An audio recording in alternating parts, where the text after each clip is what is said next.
Before we start this episode of the Ultimate AFL Show, I'd like to pay tribute to all the Australians and New Zealanders who served and died in all wars, conflicts and peacekeeping operations. Lest we forget.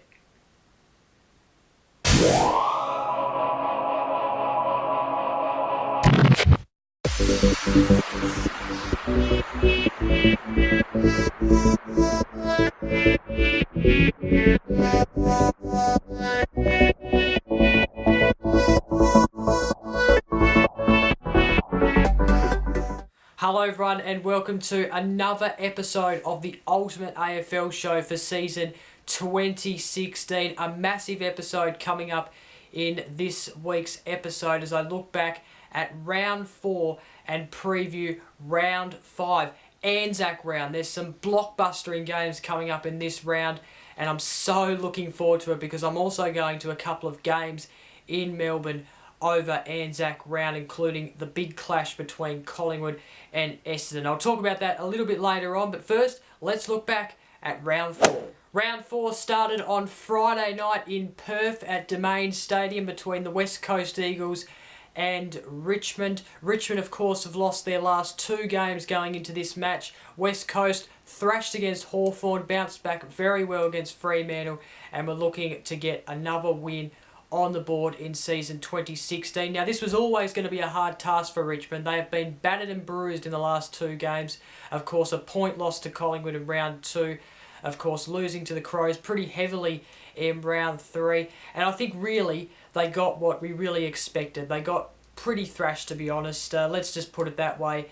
West Coast, they just dominated throughout the game, led at every change.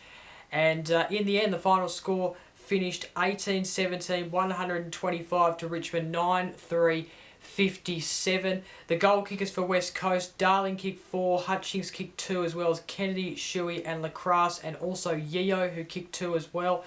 Hill, Jetta, Leeset and Redden kicked singles each, while for Richmond, Riewoldt, the only shining light for Richmond really in this game, as well as Cochin, who played a pretty decent game. Riewoldt kicked 4, Lloyd Rioli kicked 2, and Lambert kicked a single. That was another one for Richmond. Rioli played a pretty good game for them. Got a sneaky goal there at one stage in the first quarter. So not very good for Richmond. They're not really on a very good path at the moment, and they've got a big game coming up this week against Melbourne. Saturday there were 5 games like usual, and it started at the MCG between Essendon and Geelong. This was the country game like I talked about last week, and a very interesting game actually. Essendon really took it up to the Cats. At quarter time, it was 2-2 Essendon to Geelong 2-3, so only in front by a point, the Cats. They led by 2 points at half-time, 5-6 to Essendon 5-4. Then at three-quarter time, there still wasn't much in it, 6-5 to 6-13. Only 2 goals kicked in the third quarter. Very amazing there. And it was actually pretty low scoring, to be quite honest with you. Essendon, they just couldn't hold on though. Geelong was able to push away in the fourth quarter and win the game 9-18, 72, defeating Essendon 6-6, 42. To the Bombers' credit, really good game from them, and a big game coming up on Anzac Day. They can compete against Collingwood in this game on Monday. We'll go through the goal kickers quickly. Essendon goal kickers Zar Rakus, Leveridge, Merritt, Brown, Fantasia and Stokes kicked singles each. Of course, Stokes coming up against his old side, the Cats. The Cats goal kickers, Motlop kicked 2, Caddy, Stanley, Gregson, Cockatoo, Bartel, Lang and Smith all kicked singles. Essendon, they're not as bad as people make them out to be. I said this a couple of weeks ago, they can win at least 3 games this season. Wouldn't be surprised if they win Monday, to be honest. The other Saturday afternoon game was at Aurora Stadium in Tasmania's north in Launceston between Hawthorn and St Kilda. St Kilda actually used to play home games at Aurora back in the day, and now Hawthorn has that deal and has that right to play home games at Aurora Stadium. Now, this was a really good game, actually. Hawthorn led at quarter time, 5-2 to St Kilda 2-2. It was very close at half time, 8-2 to 7-3, and then it was level at three-quarter time, 10-4 to 10-4, and then it just came down to the fourth quarter, and in the end, Hawthorn were able to win the match, pretty much dodging a bullet in the end because St Kilda could have won this one. 13-9, 87 to St Kilda, 13-6, 84. Some free kicks or some marks not paid rather to St Kilda really probably let them down. Of course, some 50 metre marks that weren't paid, 15 metre marks that the umpires thought didn't go 15 metres weren't paid when they pretty much did. The goal kickers for Hawthorn, Bruce kicked 2 as well as Sigley, O'Brien, Palopolo and Segler. Smith, Rioli and Lewis kicked singles for Hawthorn. St Kilda goal kickers, Rewalt, Bruce, McCartan and Ginnington got 2. Loney, Armage, Weller, Gilbert and Templeton kicked singles each. St Kilda, they really took it up to Hawthorn. And of course they've got GWS on Sunday. That will be an interesting game back at Etihad Stadium. Saturday's twilight game was the Q clash at the Gabba, of course, between the Brisbane Lions and the Gold Coast Suns. Been some good matches between these two in recent years, and this one was just another one. Gold Coast led at quarter time 4-2 to 3-6.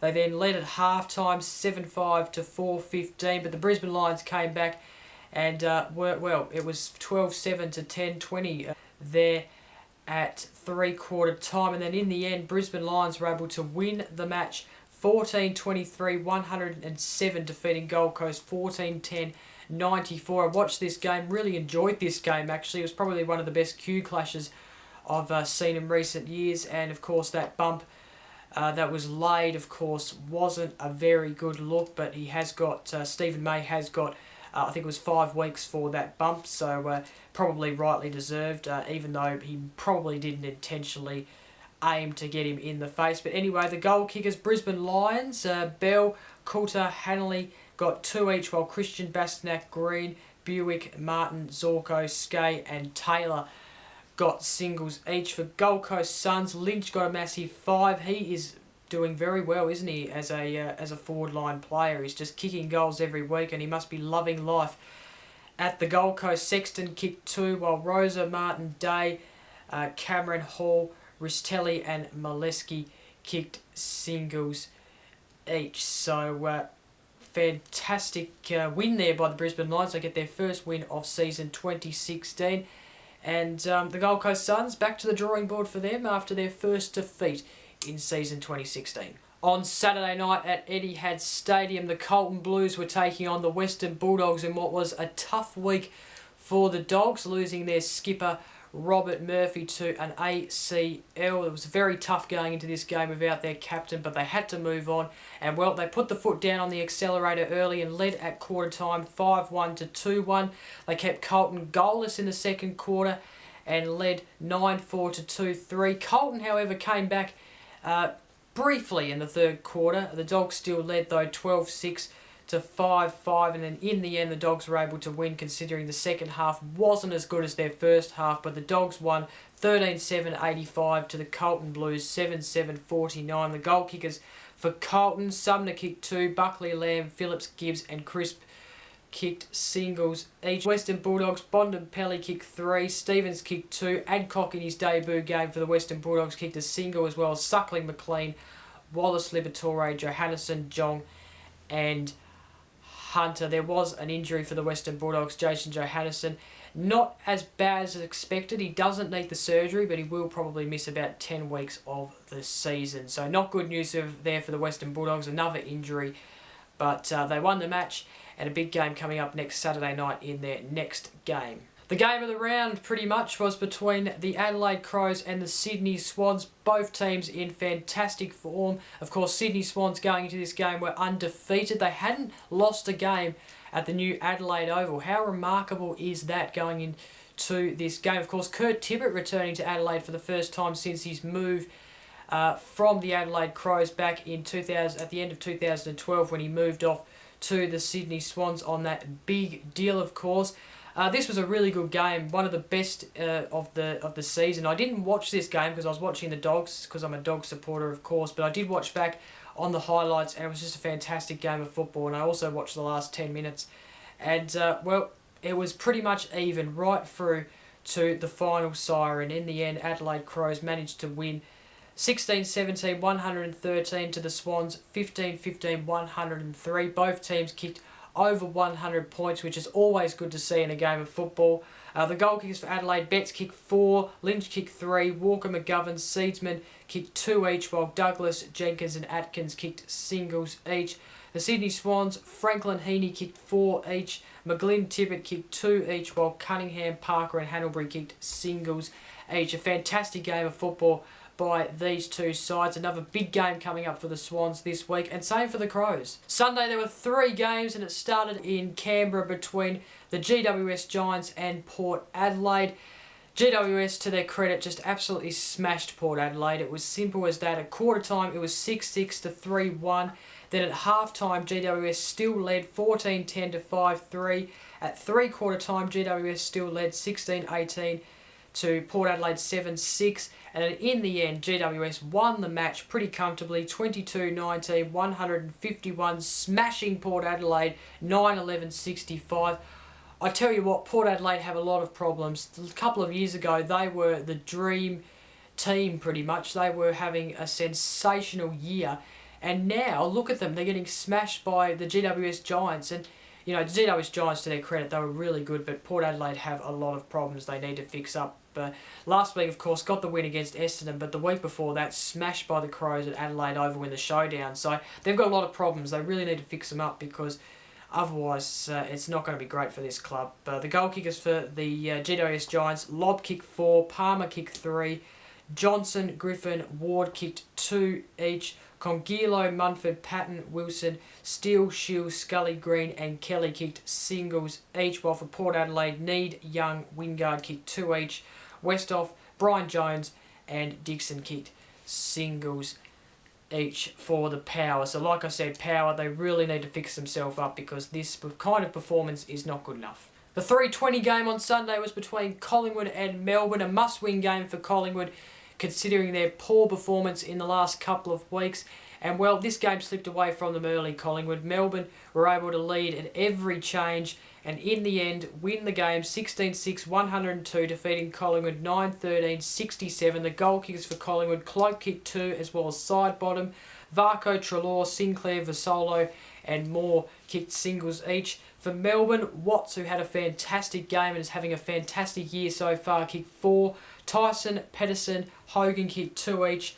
Viney, Frost, Kennedy, Brayshaw, Kent and Gawn kicked singles each, in what was a great win for the Demons. I saw them last week at Blundstone Arena, was pretty impressed in the last 3 quarters that they played. Of course, the first quarter was pretty poor, and this game, well, they were pretty impressive, and I don't think they're going to make top 8 still, but I think they'll be challenging for it, and well, they'll be very good chance of winning next week, or this week coming in the Anzac Round on Sunday night. And the final game of the round was between North Melbourne and Fremantle. Of course, Fremantle were winless after the first 3 games they have played. North Melbourne undefeated, haven't lost a game, and they still haven't lost a game. Even though this was not the easiest game in the world for them, Fremantle really took it up to North Melbourne, but they were able to hold on North Melbourne and win 20-12, 132, defeating Freo 14-17, 101. The goal kickers for North Melbourne: Waite kicked 4, had a fantastic game.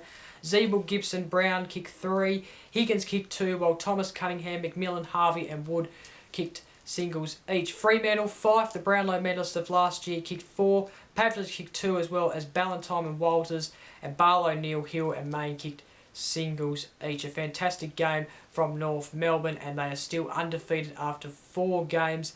They've got Gold Coast this week in what will be an interesting game. We'll have a look at that game very shortly. Okay, time to wrap up the stats after round 4. Who's leading what? We'll start with the goals, and Tom Lynch sits comfortably on the leading goal kickers on 18 goals. Just 2 goals behind him is Lance Franklin on 16. He's level with Jared Waite.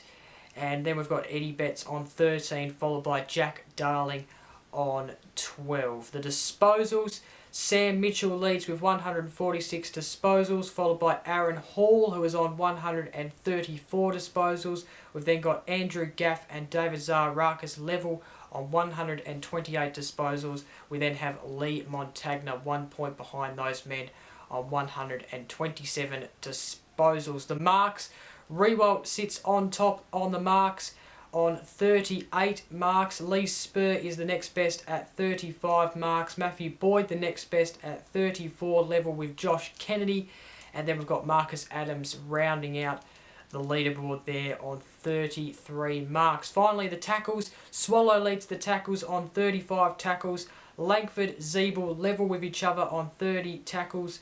We've got Cripps and Mitchell level with each other on 29 tackles. And then finally, having a look at the ladder after round 4, North Melbourne sit top of the table, being the only undefeated side in season 2016 so far. After round 4, you've got the Western Bulldogs, who have slotted up to second after their win against the Blues. Sydney Swans, after being top of the table after last round, are down to third after their loss to the Crows. Geelong round out the top 4 there, with just the one loss and the 3 wins there. Fremantle, Carlton yet to get a win in season 2016. Okie dokie, let's look ahead now to round 5, Anzac Round. Really excited for this round because there are some blockbustering matches. There's a couple I'm going to, like I mentioned at the start of this episode.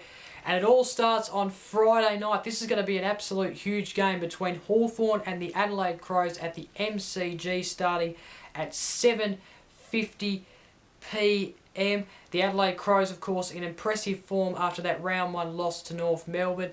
Hawthorn, of course, a bit shaky in the last couple of games, of course, against the Dogs and St Kilda. So this is going to be a tough game for them. I think Hawthorn are going to win just. It is Sean Burgoyne's 300th game, so I think they'll win it for him.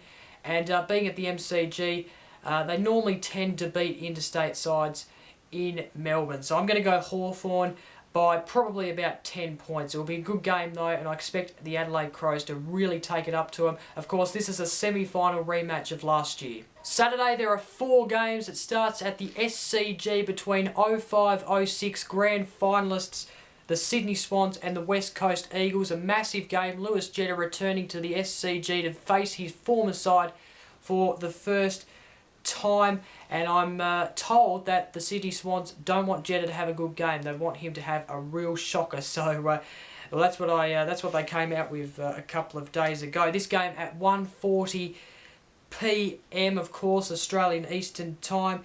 And, well, going to be a good game, this one. I think I'm going to tip the Sydney Swans, though, at the SCG. They've been pretty strong at the SCG so far this season. And I think they'll bounce back after their loss to the Crows. The twilight game is at Metricon Stadium between the Gold Coast Suns and North Melbourne. This game at 4:35 p.m. Australian Eastern Time. And this will be an interesting game, I reckon. The Gold Coast Suns, very poor against the Lions. Well, not very poor, but they lost the game. And they'll be biting themselves, of course. They had a chance to stay undefeated and possibly verse North Melbourne in an undefeated clash. But it's not going to turn out that way. In fact, North Melbourne have actually struggled at Metricon Stadium in recent years, I believe. So this will be an interesting game. I think I'm going to tip North Melbourne, though, just. I think their form in the first 4 games has been exceptional. Of course, at Bloodstone Arena they weren't so good, but they still got the job done. And of course, last week Fremantle really took it up to them. But I think they're going to win this game. They might win it by only about 15 points. It won't be a big margin, but North Melbourne is my tip. Saturday night there are 2 games, and it starts at Etihad Stadium at 7:25 p.m. between the Western Bulldogs and the Brisbane Lions. Of course, the Lions coming off a win in the Q clash against the Gold Coast Suns. The Western Bulldogs coming off a win against Carlton. I actually expect the Lions to take it up to the Dogs, but I really expect the Dogs to win this game comfortably in the end.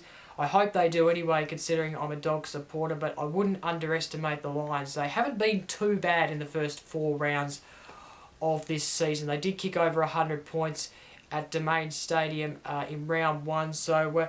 But like I said, the Western Bulldogs, they should win this match, and they will be my tip. The next Saturday night game at 7:40 p.m. at the Adelaide Oval is between Port Adelaide and Geelong. Really a must-win match for Port Adelaide, but I think Geelong are going to win this match. Sunday, there are 3 games. It starts at Etihad Stadium between the Saints and the GWS Giants at 1:10 p.m, of course. And, well, this will probably be a good game, I reckon. GWS were quite strong against Port Adelaide, like we saw last week at Manuka Oval, back at Etihad Stadium, the first time they've actually played at Etihad Stadium this season. St Kilda, they've been in good form in the last couple of weeks. I think this will be a very tough match to tip. I think I'm going to tip GWS though, but it will be a good match. The other games on Sunday, Fremantle and Carlton at Domain Stadium starting at 4:10 p.m. This is of course a game between the two winless sides, so we'll only have one side at the end of round 5 who are yet to get a win in season 2016. Fremantle are the home side. I'm going to stick with them. I think they can win their first game of the season. And yeah, it should be an interesting game to watch. And then the last game on Sunday is the only Sunday night game for season 2016. It is Melbourne and Richmond at the MCG, the Anzac Day Eve clash, the traditional Anzac Day Eve Blockbuster, which came into play last year. Starts at 7:10 p.m. I'll be going to this match. It'll be a great entree for me.